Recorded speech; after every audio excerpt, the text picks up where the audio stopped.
Hello, everyone. I'm back. First, I have some information to tell you. So, my friends were able to talk me into going into that gosh darn haunted house. And guys, I can't believe I'm saying this, but that house really is haunted and it really is alive. No lie. No joke. I'm totally serious right now. Okay, first of all, we get to the house, and as soon as we get on the lawn, like a billion crows, blackbirds, I don't know what they were. They were blackbirds. They just came swooping down, and like literally, like we couldn't even see the sky. Like everything just became like dark because these birds were all over the place. Like this big gust of wind that came in with us. It was so creepy. But that's not even the creepiest part. The creepiest part is, of course, it's an old house. Nobody lives there. There's no electricity. But we go in, we all got our, we're pulling out our flashlights because it's dark or whatever. And all of a sudden, the lights just start flickering on, just out of nowhere. But it's only the lights leading us up the stairs. So, Skylar's like, oh, the house is leading us upstairs. Let's go upstairs. So he takes the lead and we follow him upstairs. We go upstairs and mind you, the lights are still like flickering as we're going up. So when we get upstairs, this light, comes on in this bedroom. We go in the bedroom and there is this demon child. No joke. There's this demon child sitting in the room. Her name is Missy. We get in there and Missy has the ability to tell us our thoughts. Like she's able to read our thoughts. She knows everything about us. So she begins to tell everybody what they're thinking. But she only does it in a way to where she makes us all mad at each other. Like she starts telling Janine about Brock's, apparent affairs or almost affairs with other girls. And like, it's just crazy. So everybody's arguing and fighting and mad at each other. And she's just sitting there cackling like some psychopath. But this is the thing. When we first saw her, she looked completely normal. She was the most beautiful girl I've ever seen in my life. But as time goes on, she starts looking weird. Like she literally starts looking like this demon child. So anyway, I finally confront her.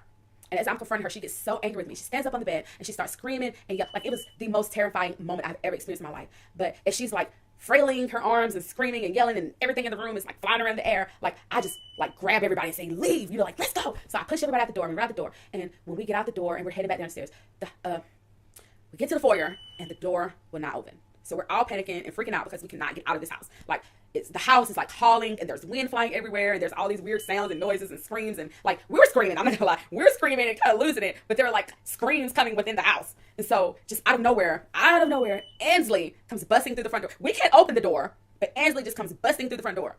I know it. Apparently, she had a dream and her sister told her that we were there and that we needed her help. So she tells us about this old whatever, proverb saying, whatever you want to call it, that the way in is not the way out. And she tells us that we cannot go out the same way we came in and that we have to find another way out, which makes sense because the front door would not open at all. So she decides she's going to go confront her sister, which is not her sister anymore. It's the demon now. But she decides she's going to go upstairs to confront her sister. And so we run around and we're trying to like find another way out. And when I tell you this house literally started attacking us, like pots, pans, furniture, like glass, what do you call them?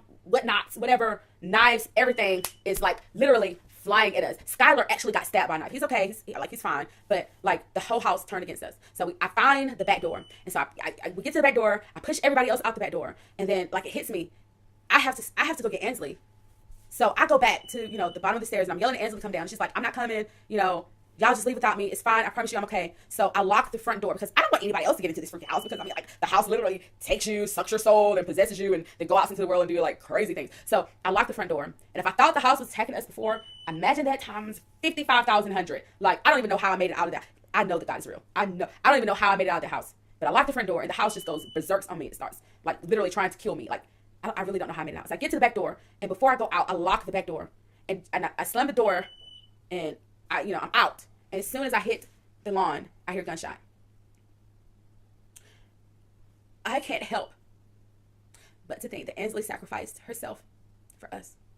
Nobody believed her. For all of these years, she's been in this mental institution, and nobody ever believed her. But yet she sacrificed herself for a bunch of strangers.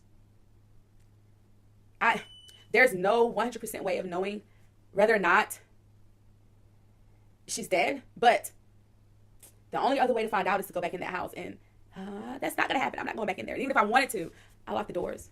So she didn't come out after us, or the demon child didn't come out after us.